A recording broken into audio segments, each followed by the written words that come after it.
Bonsoir bien-aimés. La Convention nationale des femmes continue. Et par la grâce du Seigneur, s'achève aujourd'hui dans le district de Lomé.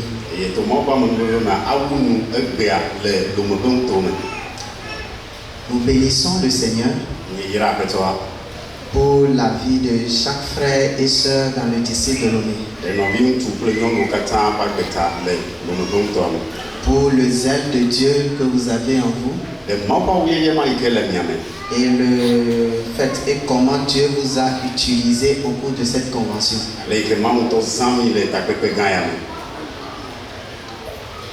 Il y a des prochaines. Il y aura des prochaines conventions. Et juste après celle-ci, les jeunes préparent la convention nationale de l'année 2025. C'est toujours à Lomé. Et donc nous sommes appelés à nous préparer déjà. Pouvoir recevoir les frères des autres districts. Les mettre à l'aise. Et les permettre de participer effectivement à la convention prochaine. Nous bénissons le nom du Seigneur pour ces derniers jours. Et nous rendons grâce à Dieu pour la femme sauvée. Femme sauvée. Femme sauvée. Femme sauvée.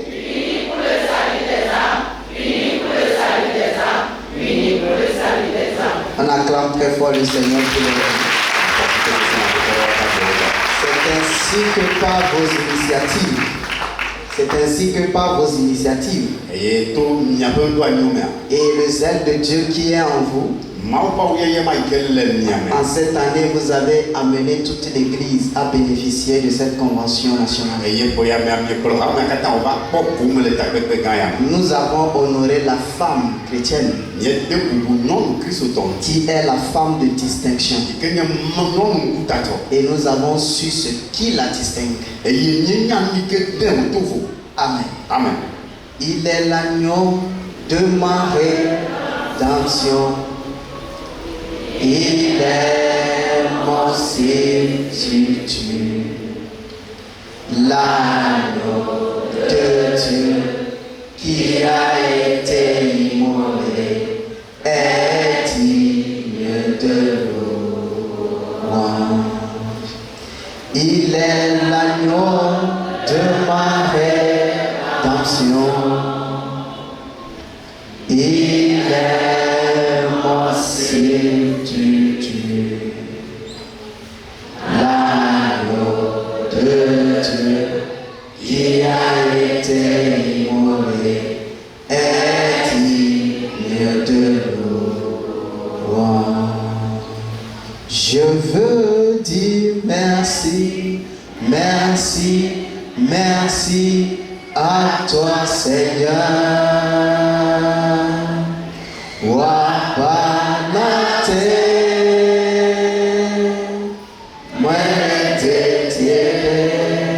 Tu es la lumière, tu es la lumière qui me protège des ténèbres. Oh Lord Jesus, oh Lord Jesus, you are creating everything for me. De tout mon être, mon Seigneur, mon Sauveur,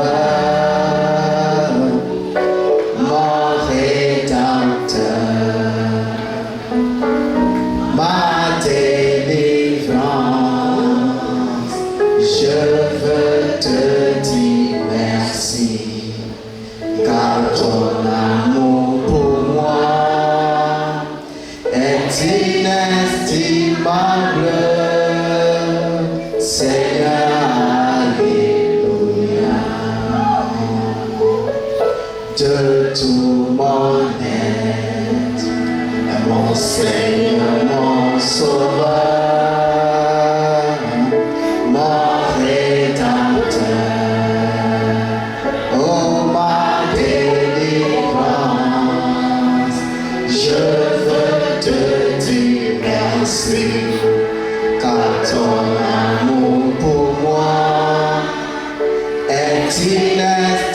aimable Seigneur, alléluia. Je veux dire merci, merci, merci à toi Seigneur.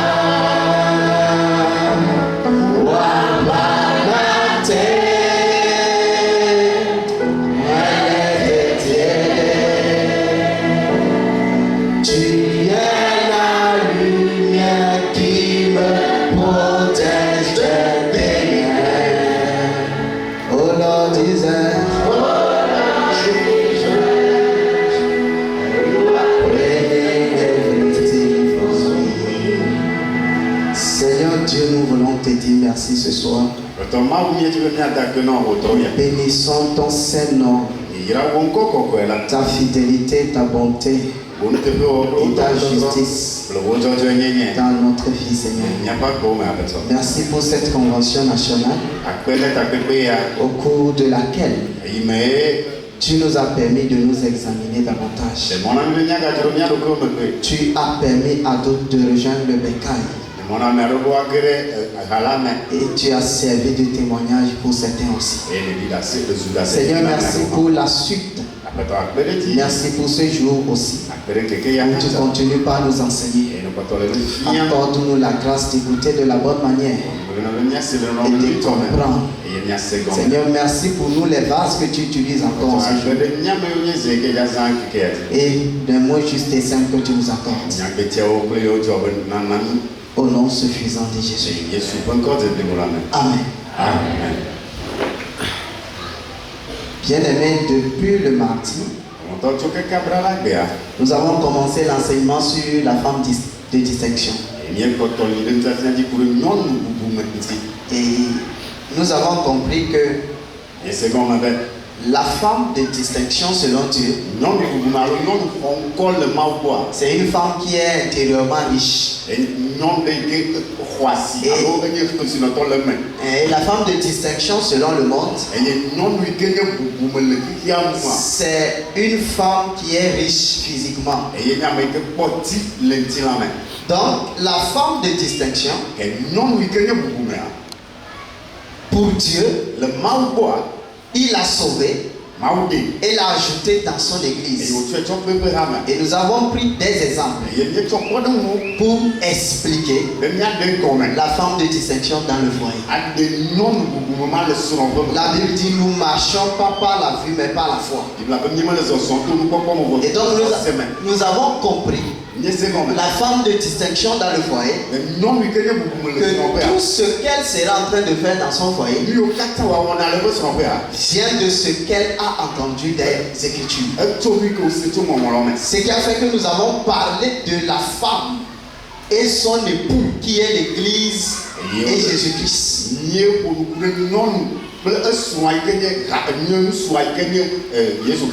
Et en sorte que comme Jésus est venu pour chercher sa femme, ainsi le salut nous a retrouvés.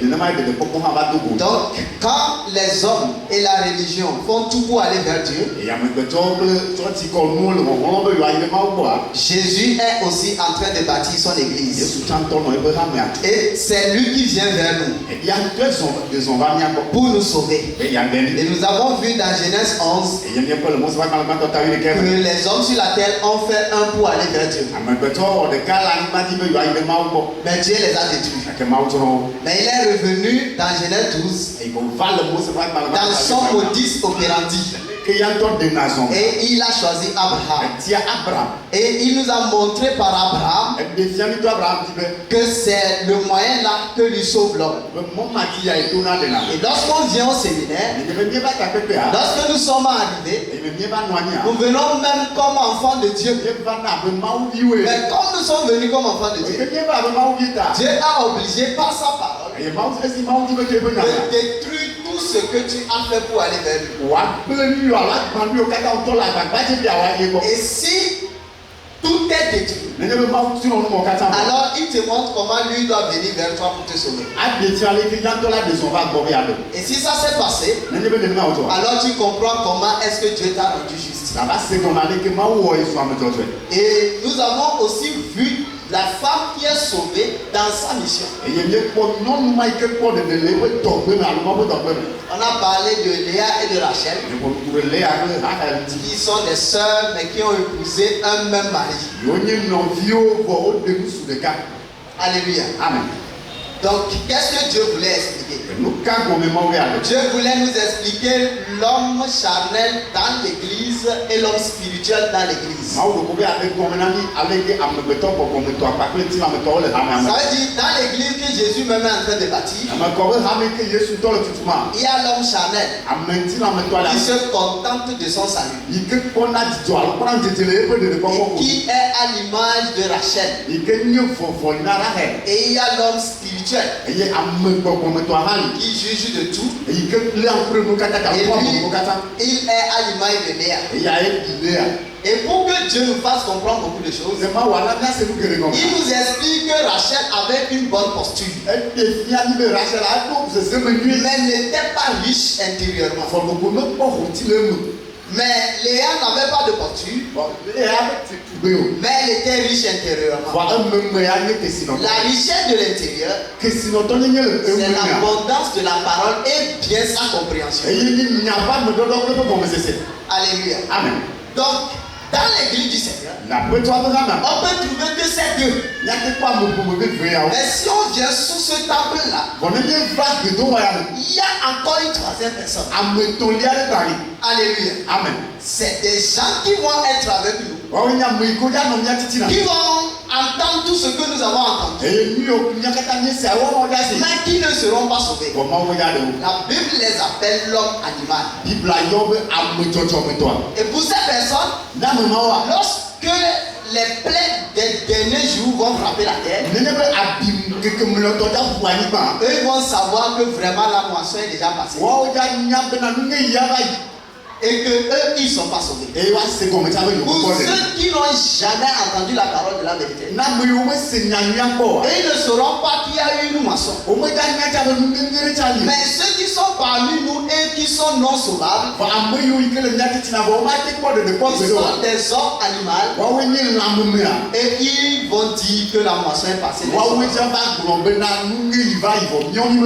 Car Jésus ne va rater aucun de ceux qui sont des élus. Alléluia. Amen. Donc, bien aimé dans le Seigneur, nous avons également compris quelque chose. Dans l'enseignement d'hier, l'orateur nous a fait comprendre le service de Sephora. Sephora va agir selon les Écritures pour sauver son mari Moïse. Et nous pouvons voir Marie aussi, qui va agir au moment où Jésus doit mourir pour sa sépulture. Et là nous comprenons que Dieu est en train de faire une distinction entre les services dans son église. Tu peux servir, mais être vu. Tu peux servir et ne pas être vu. Tu peux servir selon la chair, mais tu peux servir selon la parole. Donc Marie a servi selon la parole. Et les disciples n'ont même pas compris. Sephora a coupé le peuple de son fils parce qu'elle a compris les Écritures. Donc, ce que Dieu veut de la femme de distinction, c'est que désormais elle marche non par la vue, mais par la foi. Qu'elle passe toujours par ce qu'elle a entendu et qu'elle a compris pour rendre service au Seigneur. Alléluia. Donc, bien aimé dans le Seigneur, aujourd'hui, nous allons continuer cet enseignement. Et cette fois-ci, nous allons parler de la femme de distinction et la société. Donc nous ne sommes pas en train d'aller parler de comment tu vas faire pour prospérer dans la société. Non. Nous allons plutôt parler de comment ta vie chrétienne va impacter la société. Comment la compréhension que tu as des saintes écritures pourrait impacter ta maison. Et même la société. Et qu'est-ce qui t'attend si tu arrives à servir d'une manière fidèle et que tu as persévéré? Qu'est-ce qui t'attend à la fin? Une couronne. Alléluia. Amen. Donc c'est ce que nous allons voir aujourd'hui. Amen. Amen. Donc bien aimé, nous avons compris que la forme de distinction, ce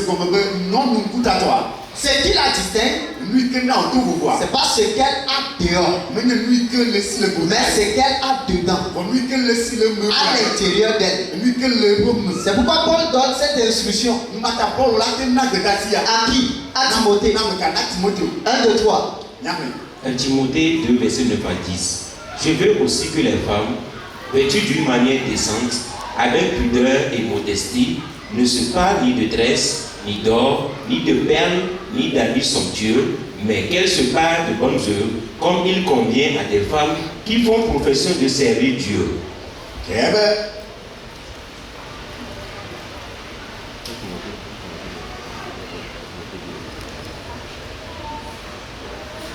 Ça veut dire quoi?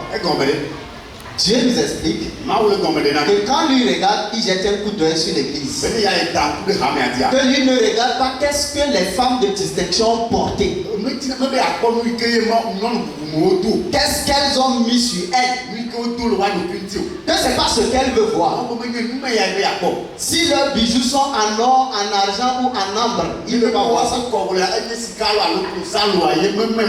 Dieu dit ce que lui veut voir dans la femme de distinction, c'est le service. Il y a les œuvres et il y a les bonnes œuvres. Les œuvres, c'est ce que tu fais pour que tout le monde voit que tu fais. Les bonnes œuvres, c'est ce que le Seigneur t'a permis de comprendre au travers de sa parole et tu manifestes ça. Donc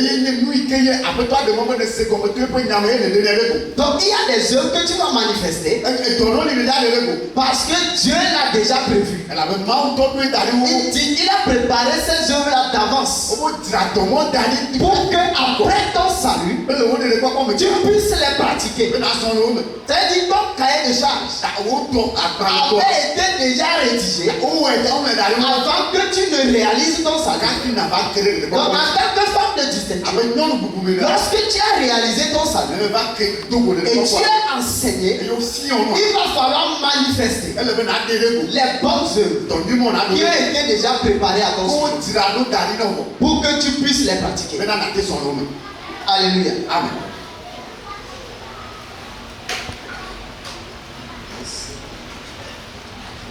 Lis la suite. Le verset 11. Que la femme écoute l'instruction en silence avec une entière soumission. Oui. Verset 12. Je ne permets pas à la femme d'enseigner, ni de prendre de l'autorité sur l'homme, mais elle doit demeurer dans le silence. Alléluia. L'homme, la femme doit être silencieuse.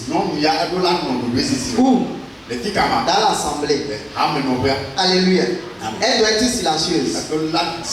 Et pourquoi Dieu demande à la femme d'être silencieuse? Parce que l'outil que Dieu utilise pour enseigner, pour prêcher, c'est la parole. Et c'est en parlant que nous nous exprimons dans la prédication. Et la Bible dit, comment en entendront-ils parler s'il n'y a personne qui prêche? Donc, dans l'église, si la femme se met à parler, c'est comme si elle veut prêcher, elle veut enseigner. Or, ce que Dieu veut de la femme, c'est qu'elle ne prêche pas, qu'elle n'enseigne pas. Alléluia. Qu'elle ne prêche pas, qu'elle n'enseigne pas, mais qu'elle soit comment? Prête à écouter l'instruction en silence, avec une entière soumission. Une soumission partielle, non, entière.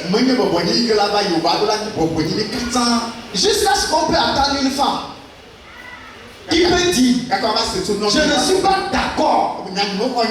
C'est qu'elle n'a pas bien compris les Écritures. Alléluia. Amen. Je ne suis pas d'accord. Elle n'a pas compris les Écritures. Ce que Dieu veut de toi, c'est qu'il te distingue dans l'église. C'est que tu es silencieuse et tu écoutes les instructions. Dieu a hissé l'homme sur toi dans l'église. Tu sais, tu fais beaucoup de choses. Dieu sait, mais il a hissé l'homme sur toi. Et ça, tu dois comprendre ça pour que tu demeures dans ton service. Étant silencieuse. Parce que les couronnes ne dépendent pas du type de ministère qu'on met. Les couronnes ne dépendent non plus de quel type de sexe tu as. Tu es. Mais les couronnes dépendent de ta fidélité dans le service. Tu peux bien courir en tant que femme de distinction. Et puisque tu n'as pas respecté les règles établies par Dieu dans son église, tu finis quand même sans couronne.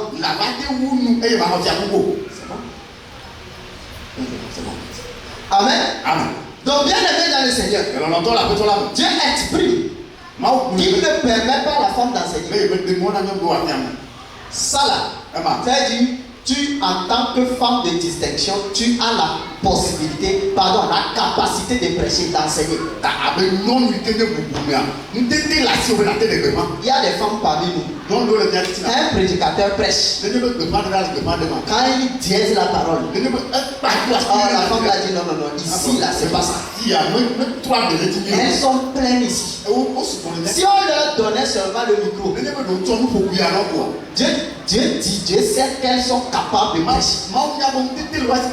Mais elle dit, les instructions que je donne à la femme dans mon église, c'est qu'elle n'enseigne pas, qu'elle s'asseye.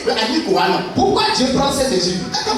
La femme est émotionnelle. Donc là où la femme est, si Dieu lui permet d'enseigner, quand son mari va le nerver dans la maison, et toi,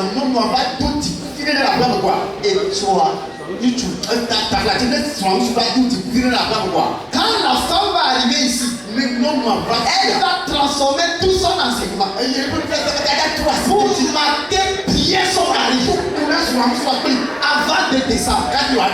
Or, cette façon de faire attire tous les intérêts sur elle.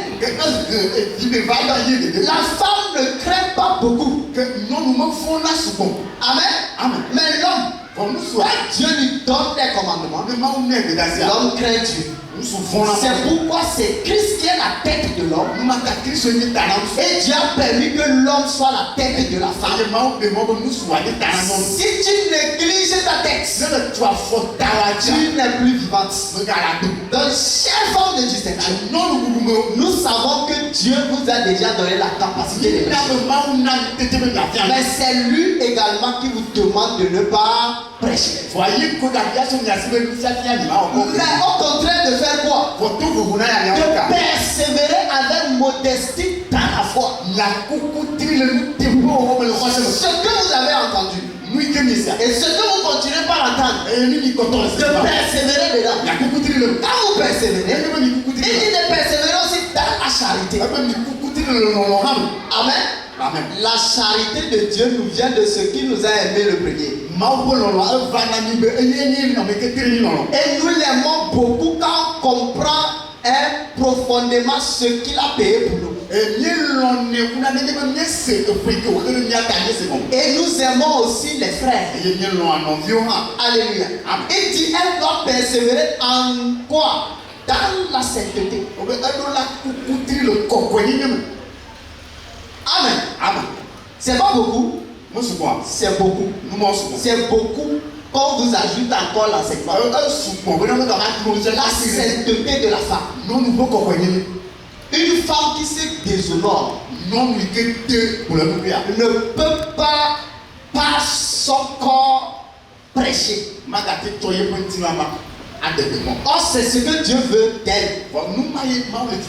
Que tu sois chaste et posé dans ta conduite. Et que par ton caractère, qui est exprimé par ton homme intérieur, ce que tu es intérieurement, l'homme puisse parvenir au salut. Tu n'as pas encore parlé en tant que femme. Mais comment tu vis permet à quelqu'un de chercher à se connaître ton Dieu. Alléluia. Et dit la femme n'a pas autorité sur son propre corps. Son propre corps. Mais n'a pas autorité sur son corps. Mais qui a autorité sur son corps? Son mari. Ici, c'est pas les maris sauvés seulement. Non. Même si ton mari n'est pas encore sauvé, elle doit bénéficier de ce que Dieu t'a instruit. La femme n'a pas son propre corps à son autorité. Elle décide pas de ce qu'elle veut faire de son corps. Elle arrange le corps pour son homme. Si l'homme a besoin d'elle, elle doit être prête. Alléluia. C'est un service qu'elle rend. Parce que c'est une instruction venant de son Dieu. Alléluia. La femme doit être entièrement soumise à son mari à toutes choses, afin que si quelques-uns n'obéissent point à la parole, ils soient gagnés sans parole par la conduite de leur femme. Tu as dit à ton mari qu'il doit écouter Moïse et les prophètes pour être sauvé. Il a dit, quitte avec tes affaires là. Tous les hommes sont morts. Il dit, dégage avec ton histoire là.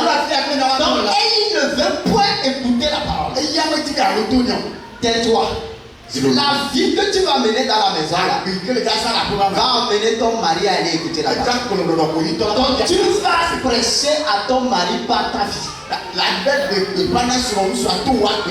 Imagine que tu mènes une vie qui ne manifeste aucun fruit du Saint-Esprit. Est-ce que ton mari va chercher à aller écouter la parole? Un mari non sauvé qui te conseille en tout avant que tu ne t'en sors. Quand est-ce qu'il va venir écouter la parole? Il faut qu'il remarque une certaine sagesse en toi. Et qu'il redoute ce type de sagesse que tu as. L'homme est curieux.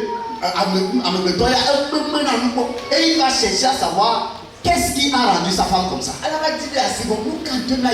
la Bible dit, l'homme va voir quelque chose. Et l'homme va attendre des choses chez toi. Et qu'est-ce qu'il va voir? L'homme va voir ta manière de vivre qui est chasteté et réservée. Une femme de distinction. C'est pas la posture externe, mais c'est beaucoup plus la posture interne. Et plus son homme intérieur grandit par des aliments sains qui sont la parole, plus sa vie dans la maison est équilibrée selon les Écritures. La crainte de l'Éternel est le début de la sagesse. Donc, si la femme craint l'Éternel, elle sera entièrement sage dans la maison. Elle sait que Dieu dit, priez même pour vos ennemis. Faites du bien à ceux qui vous haïssent. Alléluia. Et donc, peu importe ce qui se passe dans sa maison, elle va manifester la sagesse du Seigneur. Son mari va se poser des questions à son sujet. Par ta vie, tu peux l'amener à écouter la parole. Il dit, ayez Non, cette parure extérieure qui consiste dans les cheveux tressés, les ornements d'or ou les habits qu'on revêt. Mais la parure intérieure est cachée dans le cœur. Dieu dit c'est quoi? La pureté incorruptible d'un esprit doux et paisible. Ça veut dire si tu étais une femme colérique, avant ton salut, après le salut, Dieu t'amène à un autre niveau où tu es une femme de paix. On t'énerve, mais tu vois Dieu derrière. Et là tu es en paix. Une femme qui fait quoi? Qui est querelleuse ne maintient jamais son mari en paix. Mais quand elle abandonne ça à cause du salut, son mari se retrouve en paix. Cette posture peut amener ton mari à écouter la parole. Mais si tu es sauvé et rien n'est changé, et plutôt ça s'aggrave, parce qu'avant même tu craignais aller en enfer par ton péché. Mais maintenant tu ne crains plus aucun péché qui t'avait en enfer. Et tu vas amplifier ton rythme dans la maison. Tu peux insulter même jusqu'à ton mari. Il ne va jamais écouter la parole. Tu es en train de l'empêcher de valider ta parole. Alléluia. Amen. Donc bien aimé dans le Seigneur, Dieu nous instruit la femme de distinction. Il dit ainsi se paraît autrefois les saintes femmes qui espéraient en Dieu.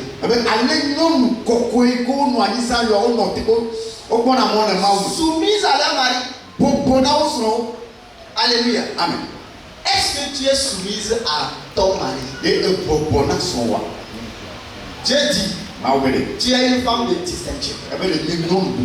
Pour que le monde sache que tu es une femme de distinction. Pour que les non-sauvés sachent que tu es une femme de distinction.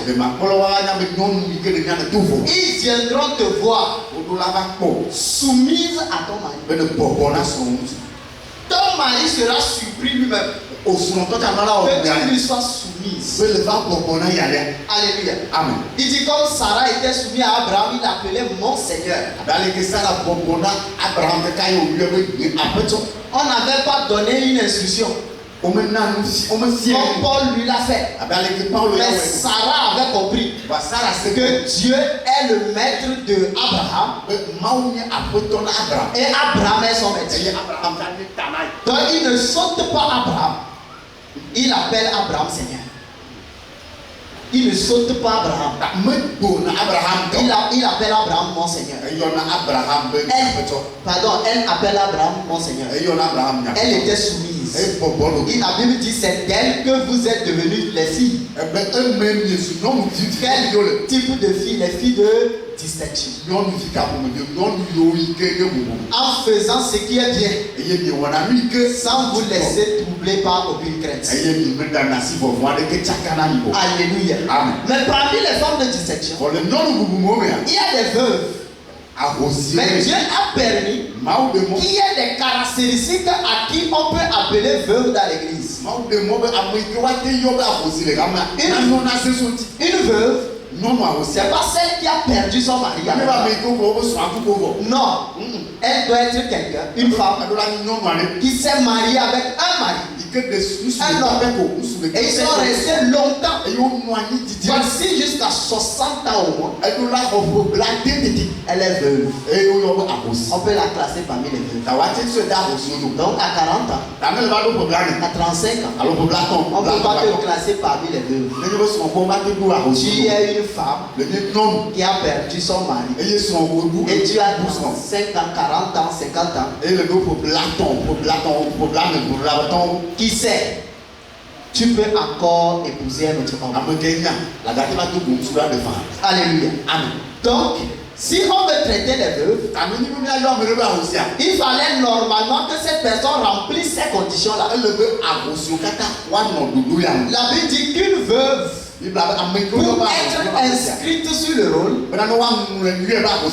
n'est pas moins de 60 ans. Qu'elle ait été femme d'un seul homme. Parce que dans l'église, les veuves, elles font beaucoup de choses. Elles font beaucoup d'œuvres. Elles conseillent les jeunes femmes. Elles les entretiennent. Alléluia. Amen. Avant qu'elles ne soient dans ce rôle, voici les caractéristiques à remplir. Et une femme de distinction ne va pas penser, Seigneur, comment je vais faire pour te servir bien. C'est plutôt Dieu qui a pensé à ce qu'il te faut pour que tu sois une bonne adoratrice. Et donc pour être une bonne adoratrice, je voudrais qu'en tant que femme de distinction, tu demeures dans les 4 piliers de la vie chrétienne. Alléluia. Amen. Tu demeures dans quoi? Les 4 piliers de la vie chrétienne. Donc, qui sont comme les roues d'une voiture. Les 4 piliers d'une voiture. Quand on enlève une roue, c'est qu'on ne peut pas rouler le véhicule. Il faut que les 4 soient disposés en bon état avant que le véhicule ne roule. En tant que femme de distinction, avant que tu ne roules, assure-toi que tu es tenu sur ces 4 roues. La première, c'est la parole.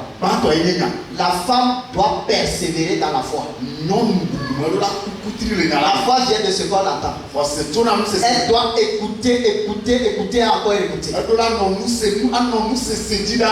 Remplie de paroles. Mais ce que Dieu veut, ce n'est pas d'être rempli de la parole sans la comprendre. Parce que la connaissance entre. Mais la compréhension des Écritures te permet de rentrer au service.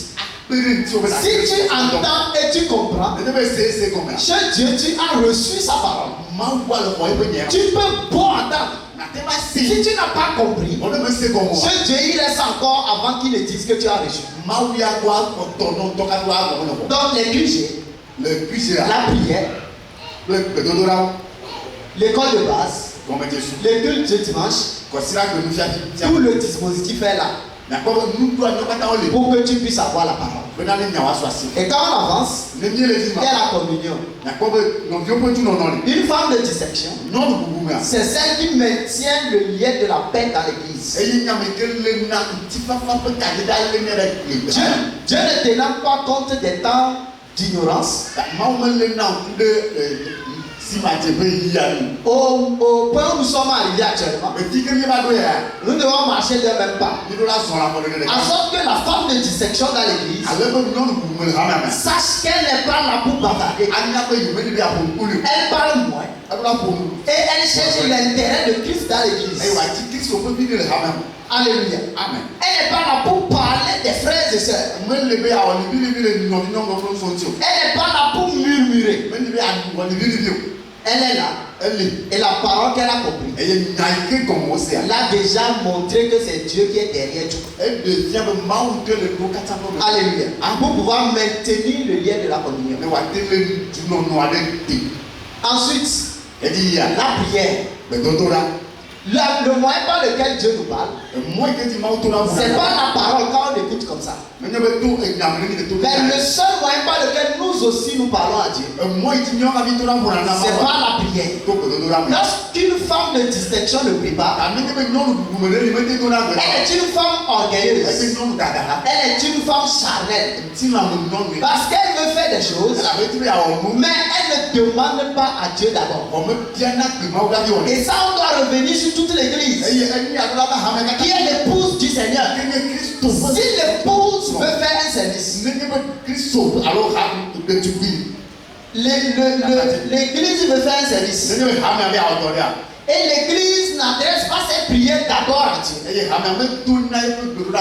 c'est de l'orgueil. Tu es lecteur. Tu es choriste. Tu es protocole. Tu es dans la communication. Tu es prédicateur. Tous les services que nous rendons à l'église. Avant de commencer par rendre le service, puisque c'est un ministère, tu dois prier le Seigneur. Tu dois prier le Seigneur. On se lève pas. Et puis tu viens t'asseoir. Et puis tu sers le Seigneur. En communiquant avec Dieu, en communiquant avec lui dans sa prière, tu puisses lui lister ce que tu es en train d'aller lui faire. Et il peut bien être capacité pour mieux le faire. Regardez Jésus. Jésus devrait entrer librement dans sa passion. Il savait qu'il devait mourir. Il a annoncé ça même à ses disciples. Mais quand l'heure a sonné, il a prié. Mais dans sa prière, il demandait au Père d'éloigner plutôt la Alléluia. Amen. Mais il était à la fin soumis à la volonté de son Père. Il voyait la coupe. C'était trop difficile pour boire. Mais après sa prière, il dit Dieu l'a capacité. Dieu l'a fortifié pour qu'il entre librement dans sa passion. La passion ne lui disait plus rien. On le tabasse. On le pèse. On crache sur lui. On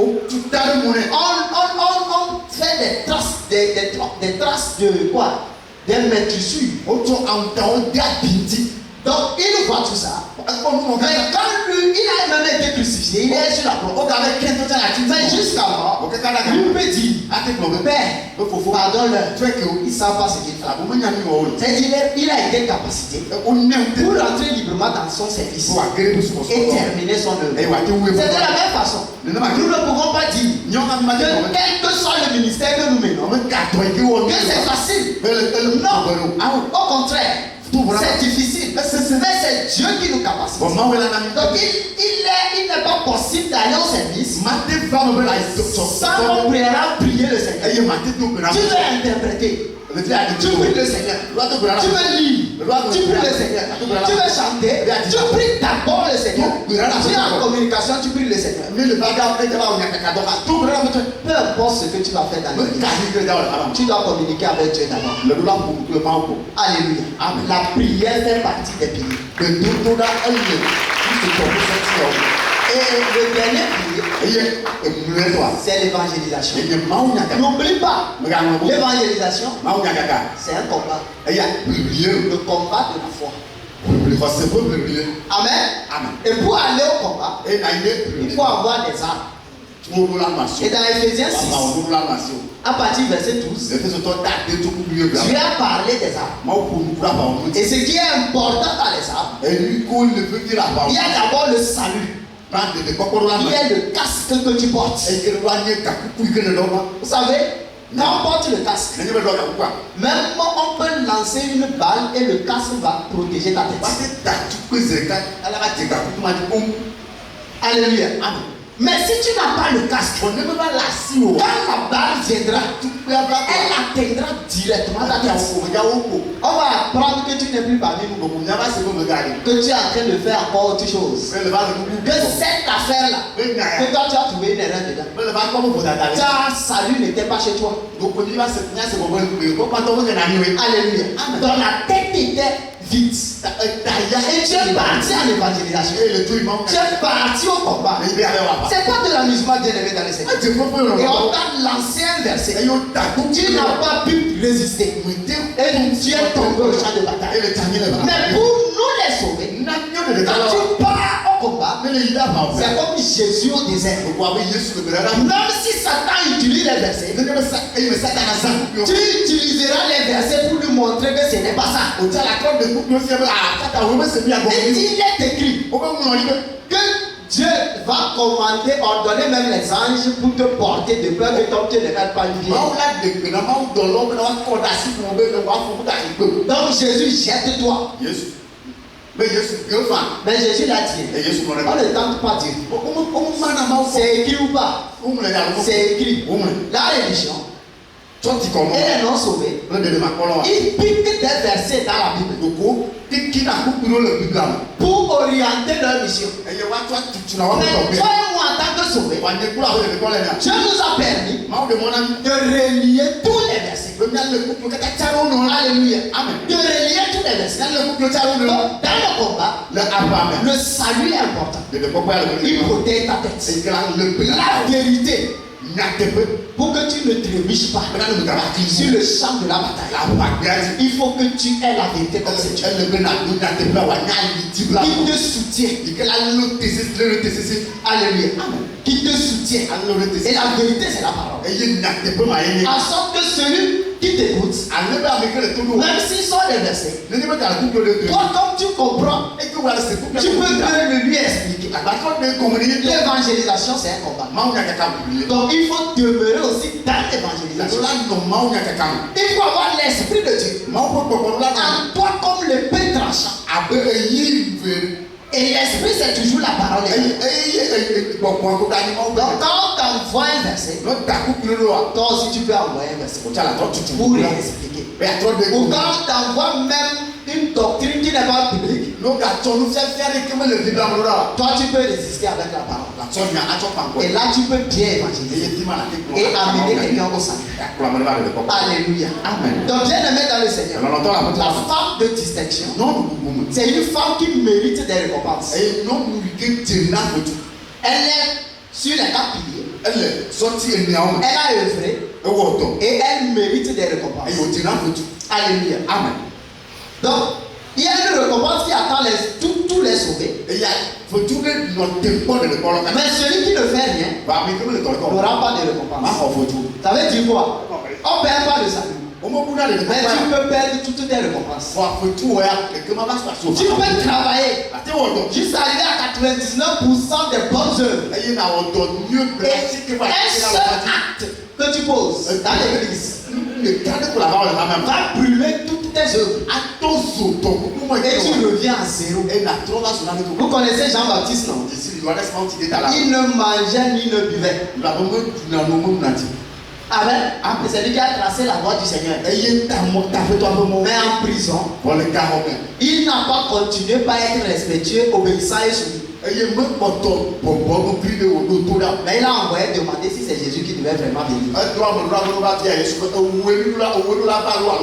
La Bible dit, Jésus a dit dans le royaume. Non, d'abord sur la terre, il n'y a aucun homme qui est né d'une femme qui est plus grand que Jean.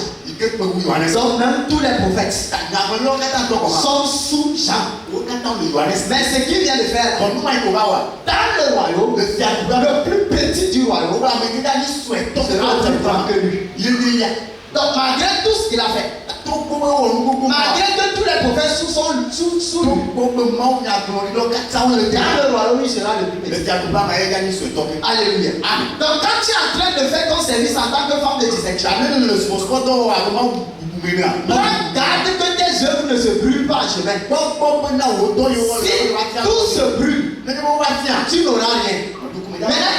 Maintenant il y a d'autres personnes qui disent, ayant compris la souveraineté de Dieu, il fait tout comme il veut. Et personne ne peut lui dire que fais-tu. Donc comme tu es sauvé comme ça, tu t'assieds pour sans rien faire. Si Dieu veut faire, il va faire. S'il ne veut pas faire, il ne va pas faire. Parce qu'il est souverain. Dieu dit au dernier jour, il va te juger comme un serviteur qui a été inutile. Et c'est ça. Dans le livre de Matthieu 25, à partir du verset 14, et Luc 19, à partir du verset 12, il a donné l'exemple des mines et des talents. Il a donné à plusieurs. Certains ont fructifié. Un, lui il a gardé ça jalousement. Quand le maître est revenu, il a représenté même chose. Et en donnant, il dit, je sais que tu es qui? Le genre de maître que tu es là. Tu moissonnes même là où tu n'as pas semé. Tout le monde doit te craindre. Donc moi j'ai bien fait. Je n'ai même pas touché à ta maison. Je l'ai gardé tel qu'il est. Donc moi j'ai bien fait. De même rien faire dans l'église. Je ne parle pas. Je ne fais rien. Après mon salut, je suis assis tranquillement. Non. Alléluia. Quand tu es sauvé, tu ne gardes pas la mine. Tu ne gardes pas la mine, les mines que Dieu t'a données. Ça, c'est la parole qui est en toi. Elle doit porter de fruits. Si tu ne portes pas de fruits, c'est un mauvais signe. Si tu portes des fruits, ce n'est pas encore un bon signe. Il faut porter des fruits qui demeurent. Et là, c'est un bon signe. Et pour ton service. Et pour ton adoration. Alléluia. Amen. Donc aujourd'hui, on va parler aussi des récompenses. Et un sauvé doit comprendre la différence entre deux éléments. Entre deux éléments en deux paires d'éléments. La première paire, un sauvé doit faire la différence entre son identité et son état. L'identité d'un sauvé explique sa justification, le salut de son âme. Donc il est au ciel. Mais son état explique la vie qu'il va mener dans l'église étant dans ce corps. Or, pourquoi Dieu a fait ça ainsi? Dieu a fait ça comme ça parce qu'il ne nous a pas donné seulement le salut. Il nous a donné le salut et la gloire. Donc la gloire dépend, en fait, la gloire dépend de ta marche dans l'église. Ta marche après le salut. Alléluia. Amen. Mais quand on comprend Dieu dans sa pensée, c'est que la manière même tu marches dans l'église dépend du type de gloire qui t'attend. S'il n'y a aucune gloire qui t'attend, tu vas voir, on dit tout. Tu es présent à tous les événements. Mais c'est comme la parole ne te permet pas de grandir. Alléluia. Amen. Ça veut dire cela dépend du type de gloire que tu as au ciel. Mais si tu as une grande gloire au ciel, c'est chaque fois que la parole sort, elle ne continue pas à travailler ta vie dans la marche. Jusqu'à hier, tu étais mauvais, mais aujourd'hui, ça s'améliore. Mais 5 ans après, 6 ans après, tu es toujours la même personne. Tu peux être sauvé, oui. Mais cela dépend du type de gloire qui t'attend. Maintenant, Dieu, lui nous a donné les deux.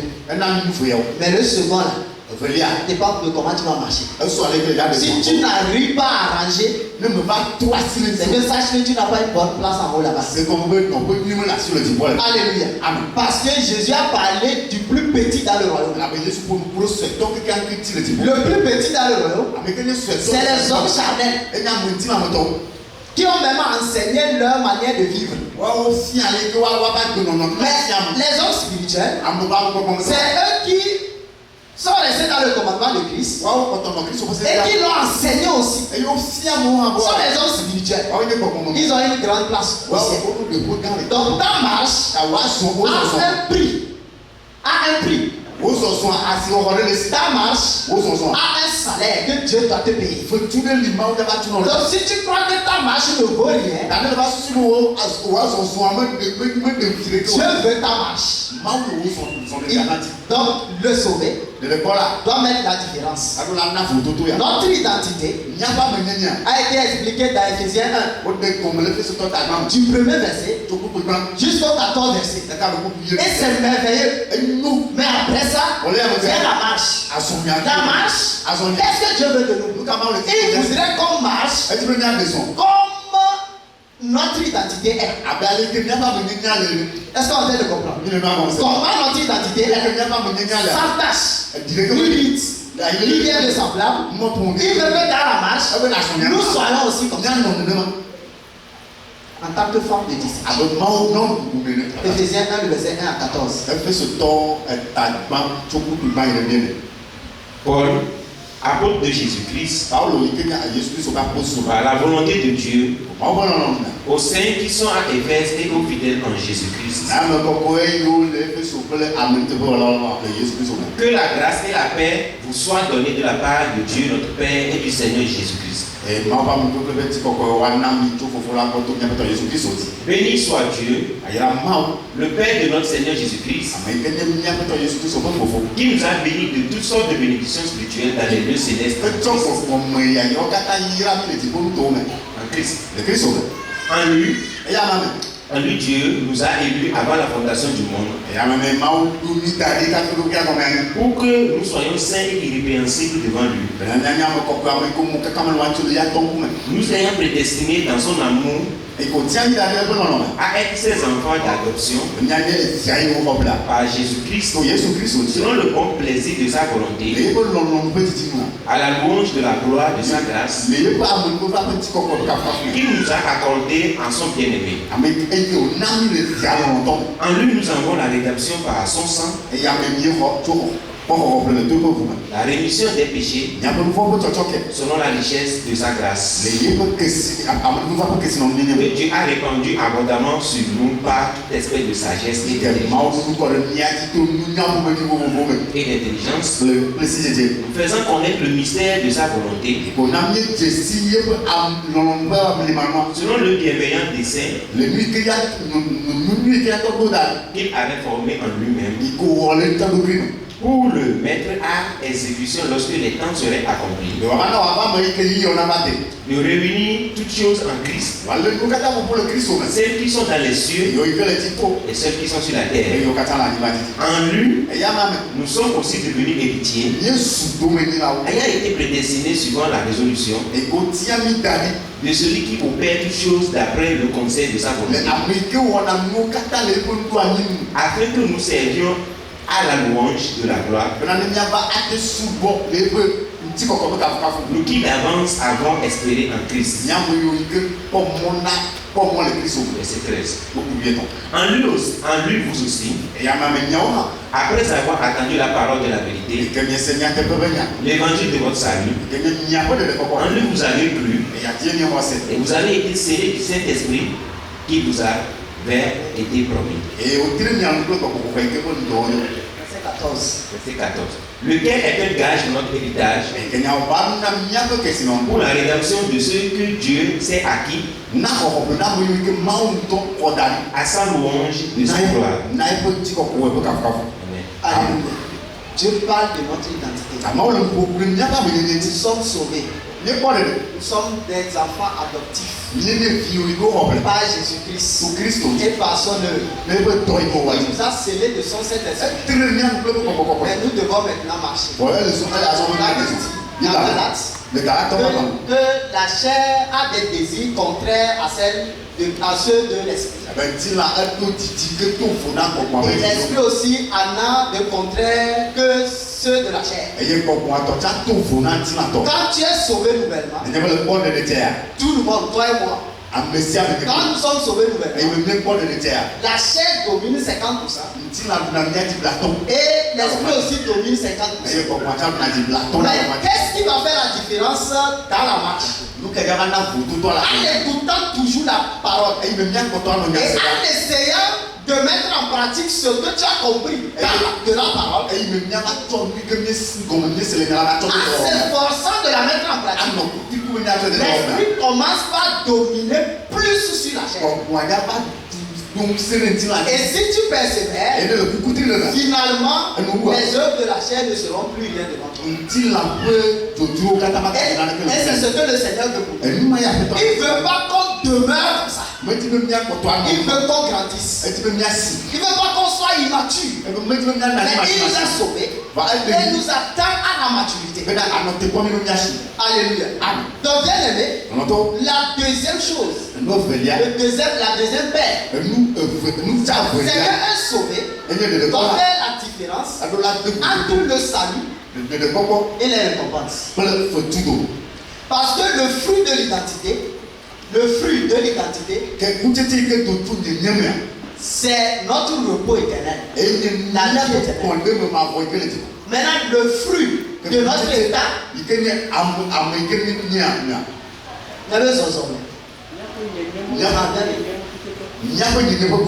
c'est les récompenses. Donc, dans notre identité, nous n'allons rien perdre. On ne perd pas le salut. Dans les récompenses, Dieu va permettre à chacun de comprendre pourquoi il a perdu toutes ses récompenses. S'il ne t'a pas donné, il ne t'avait pas donné. Et tu as beaucoup fait. Tu vas murmurer au fur et à mesure aussi. Donc, il avait montré dans sa parole que tu as tout annulé. Mais où soit tu peux être dans l'église et tu ne produis aucune œuvre. Donc, aucune couronne de ta main. Mais si tu as préparé des couronnes, tu vas voir que tu travailles dans le silence. Alléluia. La différence entre nos saluts et notre récompense. Le salut, c'est la porte étroite. Selon Matthieu 7, le verset 13 à 14. Et nos récompenses sont logées dans le chemin qui est resserré. Donc Dieu ne nous a pas sauvés par une porte étroite pour jouir d'un chemin large. Mais il nous a sauvés par une porte étroite pour jouir d'un chemin resserré. Donc le salut n'est pas un passeport automatique pour vaquer dans le péché. Non? Mais c'est plutôt le sauvé que Dieu conseille de lutter jusqu'au sang contre le péché.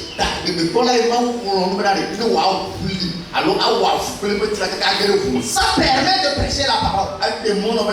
Ça permet d'étendre le royaume. Et il te paie pour ça. Alléluia. Amen. Donc, quand tu es sauvé, tu es rentré par la porte étroite. Quand le chemin devient trop large pour toi, c'est que tu es resté l'homme charnel. Il faut que tu constates le chemin serré. En tant que forme de distinction, tu constates aussi le chemin serré. Tu subisses des choses à cause de Christ. Alléluia. Amen. Tu subisses. Tu pouvais faire autrement. Tu avais un autre moyen d'agir. Mais tu subis à cause de Christ. Ton mari t'a giflé. Mais tu ne parles pas dehors. Tu parles pas à la belle famille. Parce que tu sais qu'ils ne sont pas encore sauvés. Puisque le sauveur pense que le seul grand péché dans la marche, c'est l'adultère. Il y a l'adultère dedans. Il y a aussi insulter les gens, calomnier les gens, murmurer, être. Amen. Amen. Il y a beaucoup de choses que tu dois subir à cause de Christ pour que le royaume s'étende. Et tu auras une couronne pour ça. Alléluia. Amen. Matthieu 7, verset 13 et 14. Entrez par la porte étroite, car large est la porte, spacieux est le chemin qui mène à la perdition, et il y en a beaucoup qui entrent par là. Mais étroite est la porte, resserré le chemin qui mène à la vie, et il y en a peu qui les trouvent. Amen. Amen. Psaume 62, le verset 7. Salomon, la Donc la porte étroite, c'est ton salut. Le chemin resserré, ta gloire s'y réside là-bas. Amen. Parce que Dieu, en te sauvant, t'a déjà donné les deux. Le salut avec gloire en Jésus-Christ.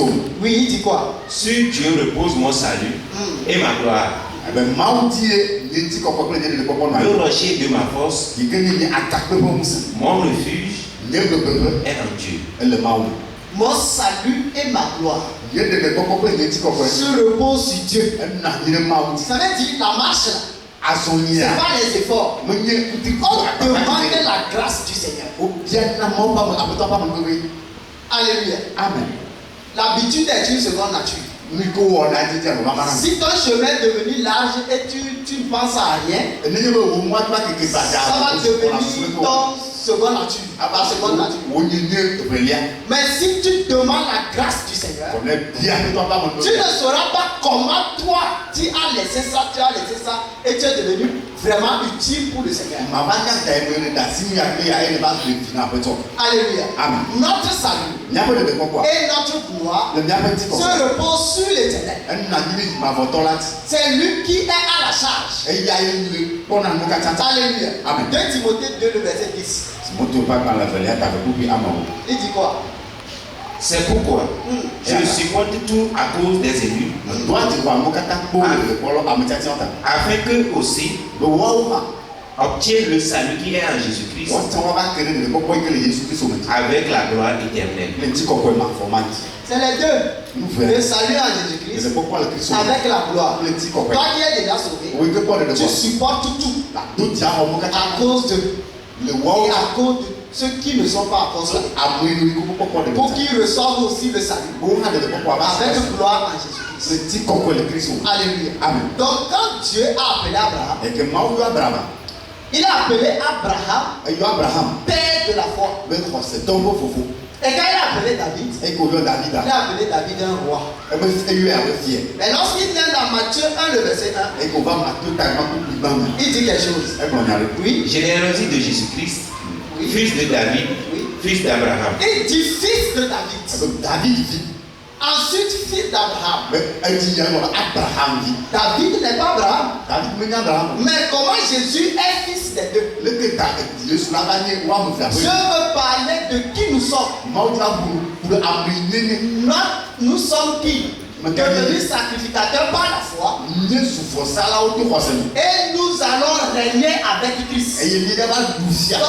Christ qui est venu pour faire cette œuvre pour nous va descendre aussi de ces deux tribus. Il doit venir avec la royauté et il doit être sacrificateur afin de pouvoir faire de nous des rois et des sacrificateurs. Alléluia. Amen. Donc Jésus a fait de nous des rois et des sacrificateurs.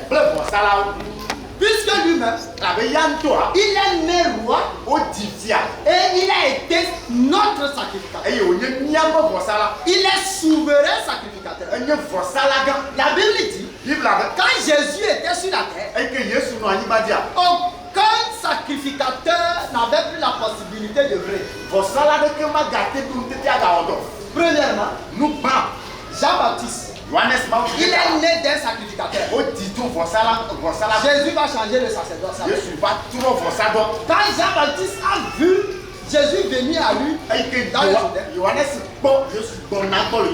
il a remarqué que ton sacerdoce est plus élevé que le mien. C'est moi plutôt qui dois être baptisé par toi. Jésus dit non. Laisse accomplir ce qui est juste. Parce que ce que tu veux faire, c'est un signe que j'ai arraché le sacerdoce du Romain. Mais ce n'est pas que tu vas me transmettre votre sacerdoce. Donc il arrache ça. Alléluia. Amen. Et si un sacrificateur remet le service à un autre sacrificateur, ou à son fils, il doit mourir. Lui doit mourir. Donc quand Jean-Baptiste a fait cette œuvre, Il doit mourir. Il doit plus exister. Et il était parti. Maintenant, Caïphe, au temps de Jésus, pensait qu'il était encore sacrifié. Mais c'est Jésus, on l'a présenté seulement. Quand Caïphe voit Jésus, il dit, on dit que tu es le Christ, le Fils du Dieu vivant, le roi. Jésus a dit, c'est toi qui l'as dit. Mais est-ce que dans ça là, il y a quelque chose qui va rendre quelqu'un énervé? Mais Caïphe a déchiré, il a déchiré son manteau. Or, les Écritures disent, si un sacrificateur a pu déchirer son manteau, c'est qu'il a renoncé au sacerdoce. Il a renoncé à son service. Jésus, le sacrificateur, s'annonce. Personne ne peut plus continuer les sacrifices au moment où le vrai sacrificateur souverain. Et tous ils ont abandonné.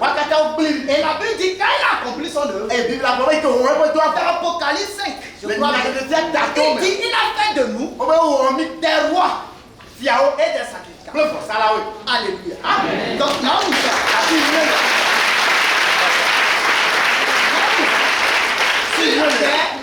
sur la terre, c'est toi seul Dieu voit. S'il faut que quelqu'un soit sauvé, c'est toi seul Dieu voit. Il ne regarde pas les juifs. Il ne regarde pas les païens. Il regarde l'église. Tu es un roi. Et tu es un sacrificateur. Tu n'es pas n'importe qui. Donc quand on dit que nous ne sommes pas n'importe qui, ça va seulement dire qu'on ne doit pas mener n'importe quelle vie. Non. Et que le Seigneur nous fasse grâce.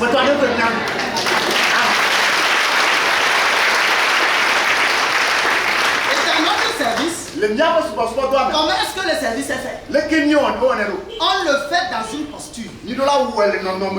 Quand on a fait la convention des femmes, puisque Jésus n'est pas revenu après la convention, nous savons qu'on n'a pas encore atteint le dernier païen. Nous devons oublier ce qu'on vient de faire. Et nous devons continuer l'œuvre comme n'ayant rien fait. Comme Paul l'a dit dans Philippiens 3, le verset 13. Il dit, frère, je ne pense pas l'avoir saisi. Mais je fais une chose. Oubliant ce qui est en arrière et me portant vers ce qui est en avant. La convention des femmes est passée. Jésus n'est pas revenu. Les séminaires vont continuer. Nous allons chercher le dernier païen. Les conventions des disciples arrivent. On va participer. La convention des jeunes est devant nous. On va tout mettre en œuvre. Toujours à la recherche du dernier païen. Et dans quelle posture? Dans la posture des vrais adorateurs. Selon Matthieu 6, le verset 1, la Bible dit, gardez-vous de pratiquer votre justice devant les hommes, pour en être vu autrement. Vous n'aurez aucune récompense auprès de votre Père qui est dans les cieux. Si vous pratiquez votre justice, pour en être vu, autrement vous n'aurez pas de récompense. De qui? De votre Père qui est dans les cieux.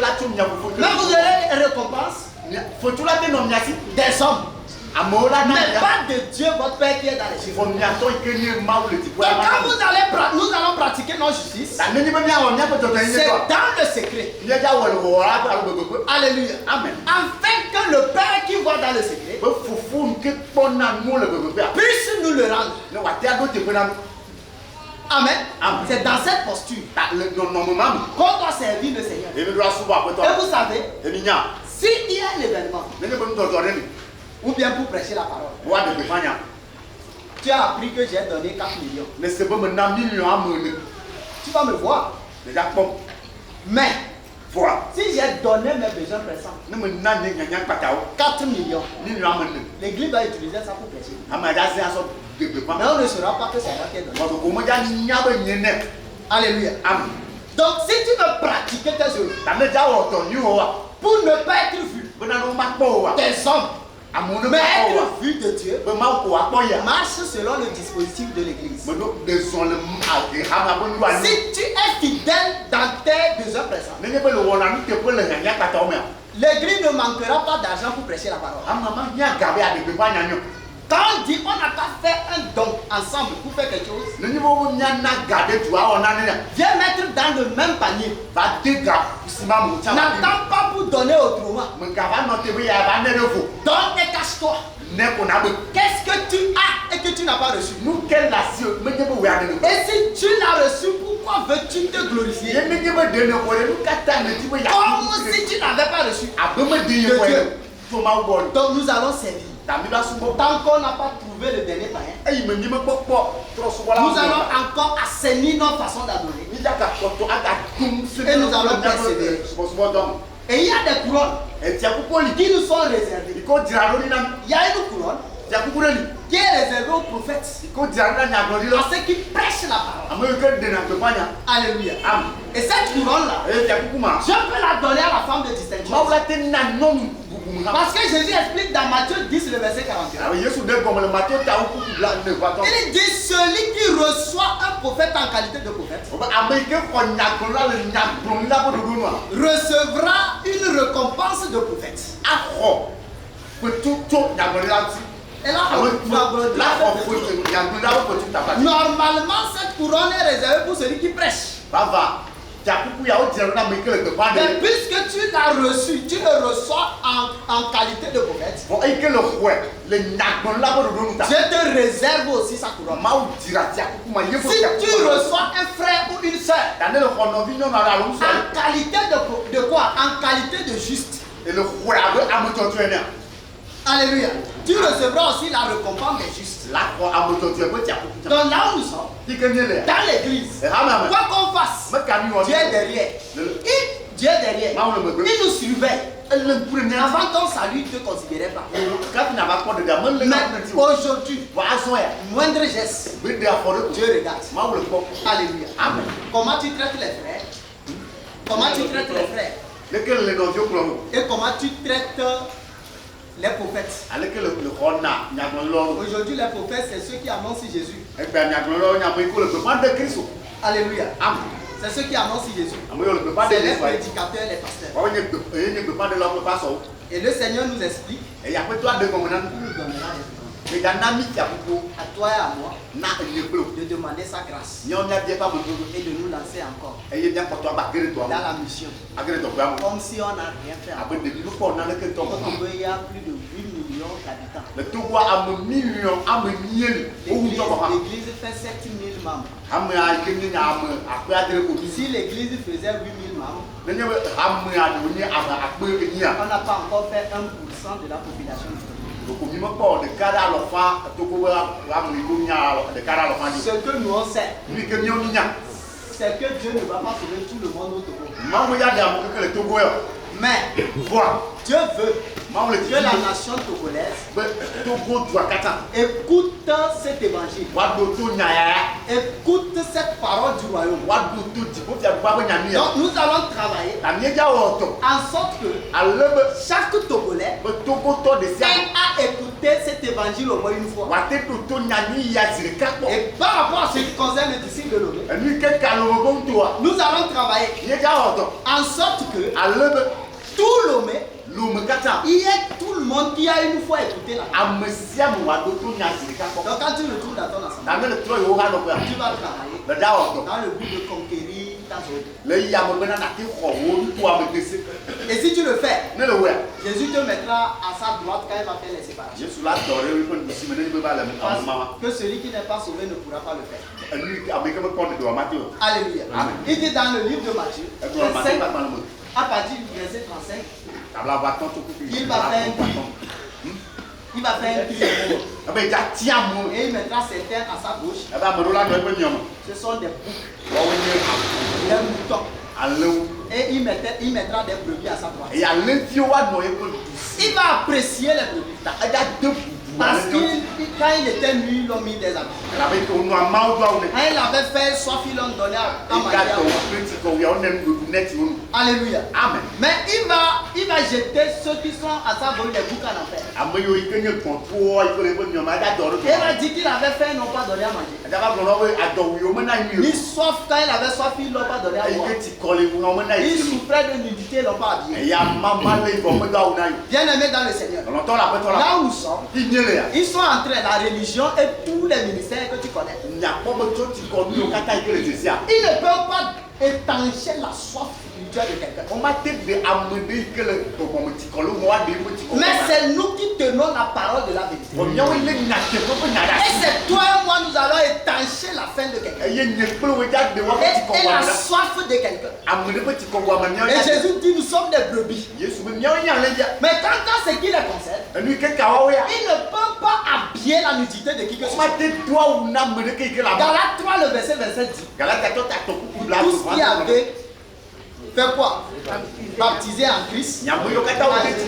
Vous avez revêtu Christ. Mais pour être baptisé en Christ, il faut qu'on te prêche une et une seule parole. La parole instruite par les Écritures elles-mêmes. La parole que Jésus même a prêchée pour réveiller l'esprit de ses disciples. La parole que Paul a prêchée sur mesure sans s'écarter en rien de ce qui est contenu en son sein.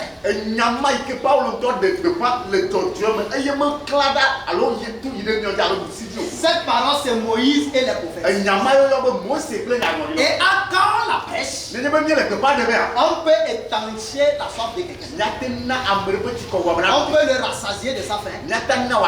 On peut l'habiller de sa nudité. Et on peut le sortir de sa prison afin qu'il soit libéré. Alléluia. Amen. Je vais m'arrêter ici.